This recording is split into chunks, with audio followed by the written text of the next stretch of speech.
Hello, xin chào cả nhà. Hôm nay mình định lên núi Làng Mông. Núi đây dân tộc mình gọi là núi Tút.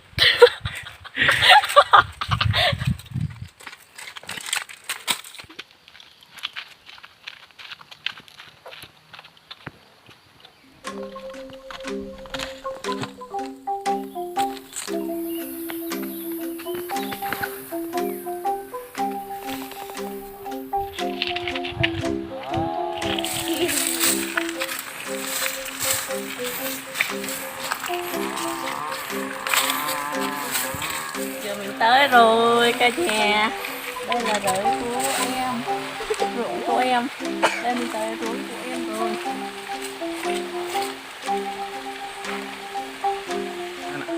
Xin chào nhé. Giờ tới rồi, tới núi rồi. Giờ em định đi chắt cây chuối, đi làm cái thức ăn người già hay làm. Hãy xem mình đi chặt cái cây chuối nhé.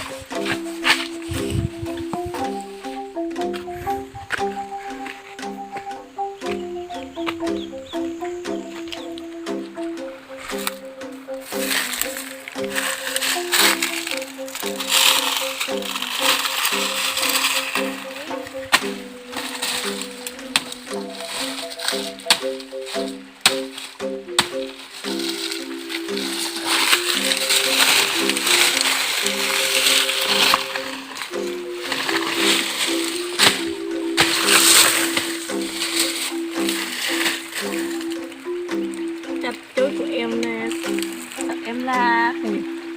Sao ta la nhỉ? Chả biết nó là đâu la gì đâu, chứ con em mà đâu chuyện người ta chứ phải sợ chối mình.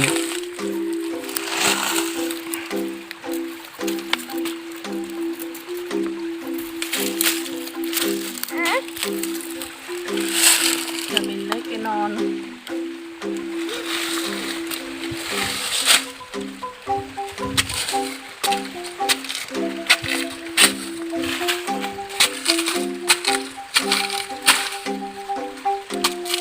làm như mòn cái ra hay làm á, người già hay làm món gì không biết, mình cứ xem mình làm có giống người già không.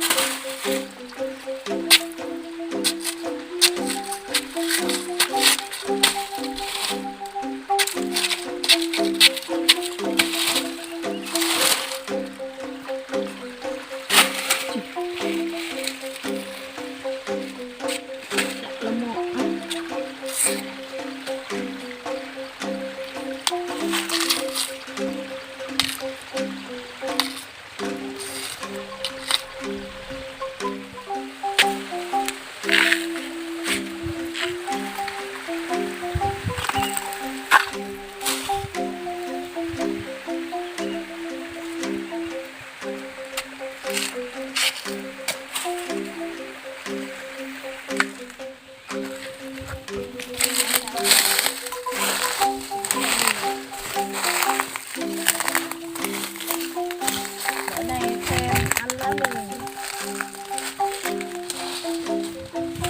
mùa này thì mua ít có lắm nhiều,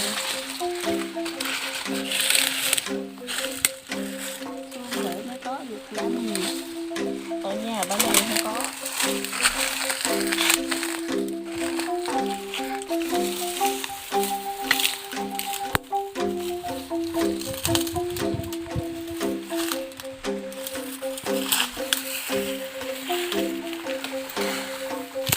Anh nè, xem lá mì ngon không?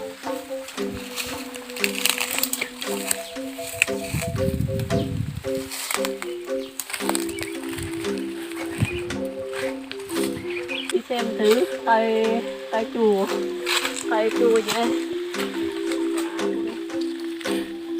Cái kênh gọi là quái gì đấy? Dân tộc mình gọi là qua vỏ ten. Không biết cái kênh gọi là quái gì không biết nữa. Đây này, cả nhà xem này, cả nhà xem qua ten. Không biết người Kinh gọi là quả gì. Đây là quả phỏ tiền rồi đấy. Quả phỏ tiền ăn ngon đấy. Quả phỏ tiền. Kìa chị ơi, xem quả gì kia. Đi xem nào.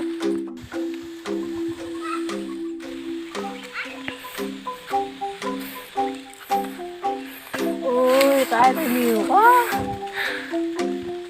Người Kinh gọi là quả gì đây? Chả biết. Dân tộc mình gọi là quả lá tác. Nó Mình hãy xem video nhé. Ôi trơn mà.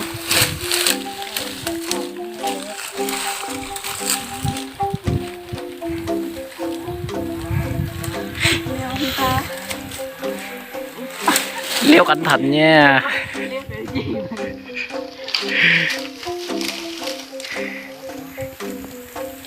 Rớt xuống không có trực thang cứu hộ đâu.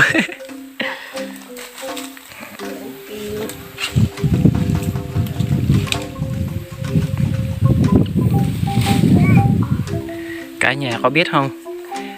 Nhà Siêu Lan đã quay clip, đã nhiều anh em bình luận rằng là nói rằng Siêu Lan sao không nói tiếng Kinh, vì em là người Ba Na không hiểu được tiếng Trai, vì em là người ED không hiểu được tiếng Trai, vì em là người Si Đăng không hiểu được tiếng Trai, vì em là người Hơi Tang không hiểu được tiếng Trai. Anh em bình luận nhiều như vậy nên cả nhà thông cảm Siêu Lan phải nói tiếng Kinh để cho cả người Ba Na, người Si Đăng, hàng người ED, hay người Hơi Tang nó hiểu hết nhá. Chúng ta thông cảm. Sao leo được không? Cả nhà xem kìa, bà xã của Siêu Lan có giỏi không? Biết leo trèo cây cao kìa. Quả đây. Đây là quả gì nhỉ? Quả lá tác. Gọi là quả gì không biết. Nghe Kinh gọi là vì bà xã không biết thôi. Nghe Kinh gọi là cái gì? Đây người dân tộc gọi là phỏ tác. Còn người Kinh gọi là lá tác là cái gì? Quả lá tác còn không biết là quả gì nữa. Người Kinh gọi là thèm không? Trời, mọi người thèm không?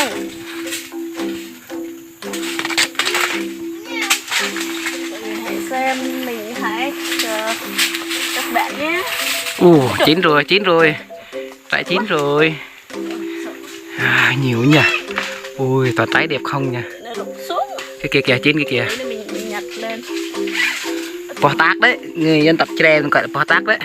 Người Ba Na, người ED, người Si Đăng hay là người Hơi Trang gọi quả gì mình cũng không biết ha.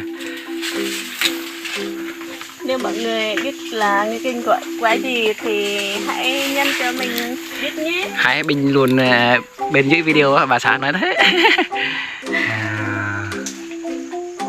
Ngon không? Chua. Chua không chịu nổi đâu. Kệ có.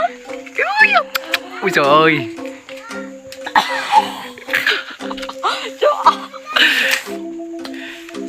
Không chịu nổi luôn á. Chua quá. Kìa, nó chín rồi. Ui, chắc không được rồi. Nó xa quá không được rồi. Thôi bỏ đi. Kiếm mẹ khác đi.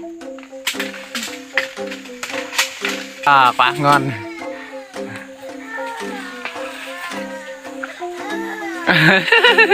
Quá tạc đây, ngon không? Ngon không?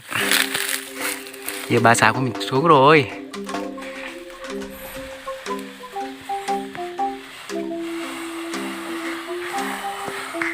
Trời ơi, liều giỏi thế.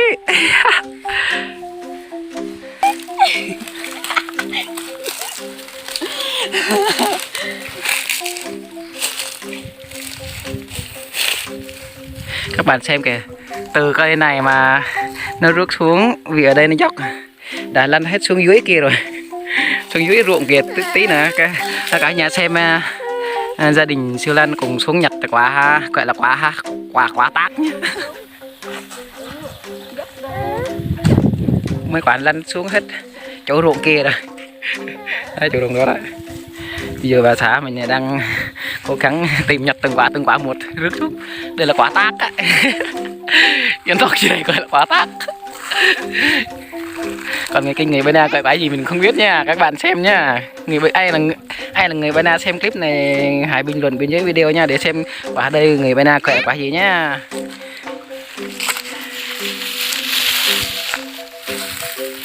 Đang tìm nhặt từng quả lần xuống dưới bờ ruộng đây luôn mà. Bạn xem có xa không nha, từ đây mà tới cái cây của nó rất xa đấy, này dốc này, xa lắm đấy, cái cây nó kìa, này cây nó tới chỗ đây luôn rồi, đây đấy, đây là cái choi của ông nội Siêu Lan á, tức là bố của cái choi bố Siêu Lan á. Đấy, xem quả tác đây là ngon không? Ngon, quả tác, người dân tộc gọi là quả tác á. Đây này cả nhà xem này, ui ui, rất là chua, ăn vô một miếng thôi chứ khỏi la luôn. Quả tác này chua thật. Đây cáo thì năm cáo là vuốt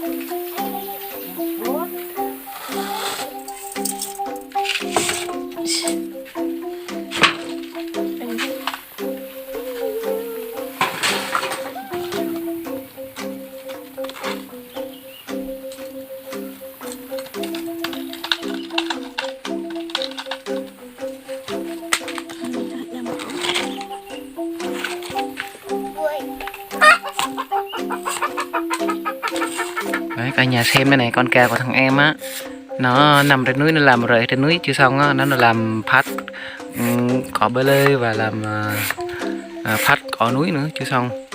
Đây là choi của thằng em, hai vợ chồng em xuống đây hái thức ăn để làm thức ăn buổi trưa này, cả nhà cùng xem nhá.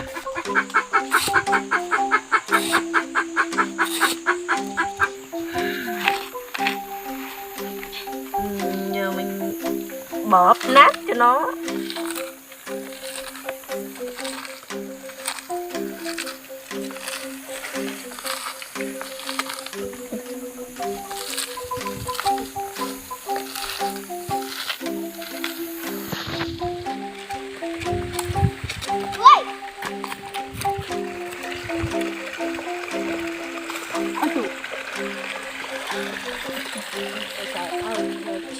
Hãy rau má.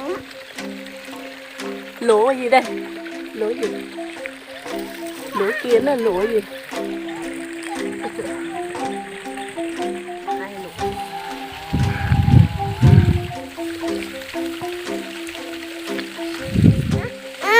Xong rồi. Đi làm món cái gì?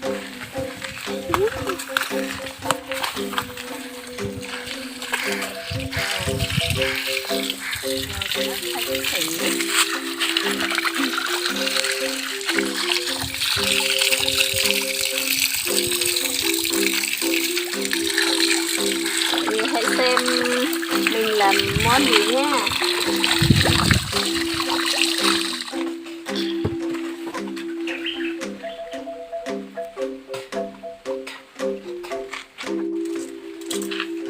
Em sẽ giả kẹo, giả bột kẹo với gì? Với là dầu. Được mình gọi là dầu. Mình phải lẽ gì cũng biết. Đây này là dầu ta xịn ở đây đấy, nước umbra, con kè nó sợ mà.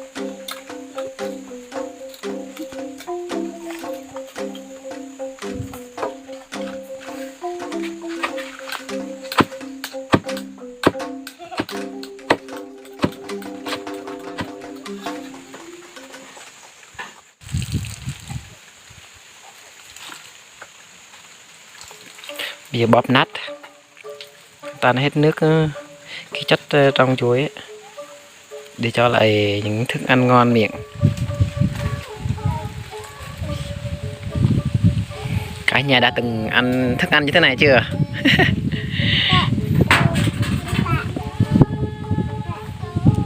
Gia đình của Siêu Lan nó làm đây là món anh em chưa từng ăn đấy. Rau má nữa, chặt vô, cắt từng mảnh xong rồi dạ trộn với nhau, món lạ đúng không các bạn? Để vô là để đó.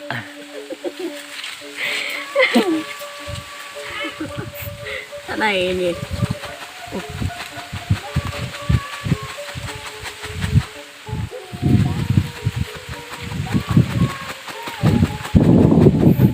Dân tộc gọi đây là tinh bung.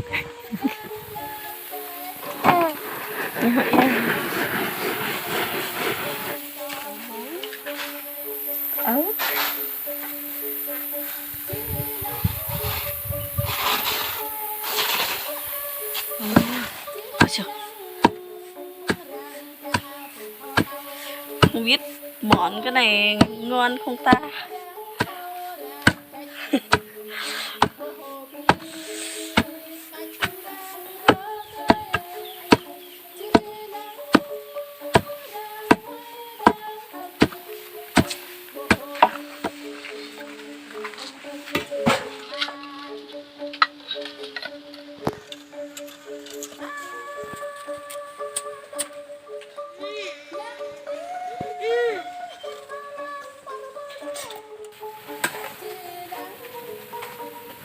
Sâu nên hù là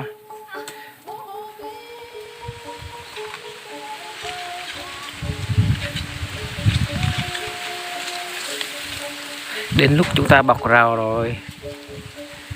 Những thức ăn và gia vị cả nhà đã xem hết rồi đúng không? Ở đây là phần quan trọng để bọc, để gọi là nướng ốc.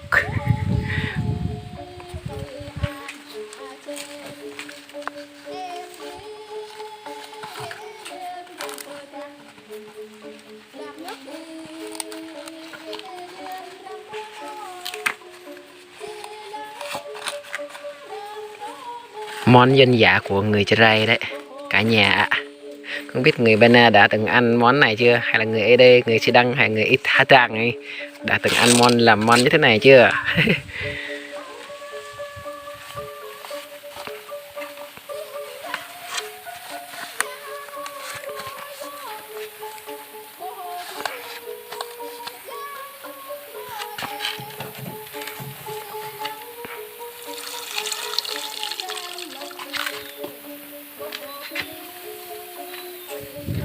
Chào lại cả nhà nha. Em xin dừng lại video tại đây. Lần sau em sẽ làm clip mới nữa. Xin mọi người hãy đăng ký kênh của em, hãy bấm subscribe cho em nhé. Bye bye.